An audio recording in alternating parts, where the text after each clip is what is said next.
మెదక్ జిల్లా రామాయంపేట మండలం లక్షాపూర్ గ్రామంలో దారుణం చోటు చేసుకుంది.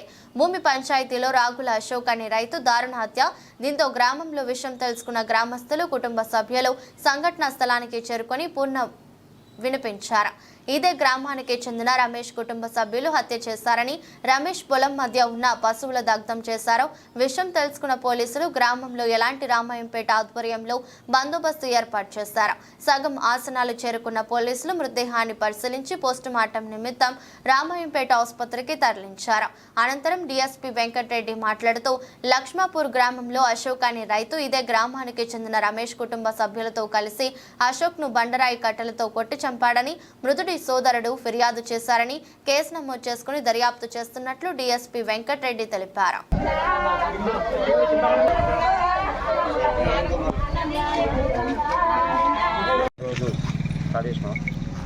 ఈరోజు లక్ష్మాపూర్లో జరిగినటువంటి భూమి యొక్క గొడవల విషయంలో అశోక్ అనే యువ రైతు చనిపోవడం బాధాకరమైన విషయం.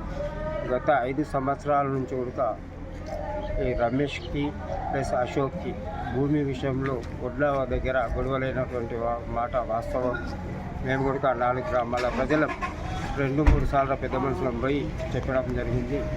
చెప్పిన ఈరోజు ఎవరు మొండి పట్టుతో ఇది నాది అనే ఒక ధోరణి భావంతో చిన్న తగాదా ఒక జాగ గురించి ఈరోజు ఒక అశోక్ అనే వ్యక్తి చనిపోవడం, అతన్ని తలపై బండరాయితో కొట్టి చంపేయడం ఇది సరైన పద్ధతి కాదు. దోషులు ఎంతటి వారైనా సరే ఖచ్చితంగా చట్టపరమైన చర్యలు తీసుకొని శిక్షించాలని నేను కాంగ్రెస్ పార్టీ ఎంపీటీసీగా, కాంగ్రెస్ పార్టీ కార్యకర్త ఈరోజు కోల్పోవడం జరిగింది. లక్ష్మాపూర్కు తీరని లోటు కాబట్టి అతనికి ఖచ్చితంగా శిక్ష చేయాలని చెప్పేసి ప్రభుత్వాన్ని డిమాండ్. ఈరోజు ఉదయం అందాక 10:30 గంటల ప్రాంతంలో రామాయంపేట మండలం లక్ష్మీపురం గ్రామానికి చెందిన రాగుల అశోక్ అనే అతన్ని, అదే గ్రామానికి చెందిన చేపూరి రమేష్, వాళ్ళ కుటుంబ సభ్యులు వెంకటలక్ష్మి, భరత్ అండ్ వినయ్ పొలంలో గట్టు పంచాయతీ మరియు పాత కక్షలు దృష్టిలో పెట్టుకొని బండరాయితో మరియు కట్టెలతో కొట్టి తీవ్రంగా కొట్టి చంపడం జరిగింది. ఈ విషయంలో ఈ అశోక్ వాళ్ళ బ్రదర్ పోలీస్ స్టేషన్లో కంప్లైంట్ ఇచ్చారు.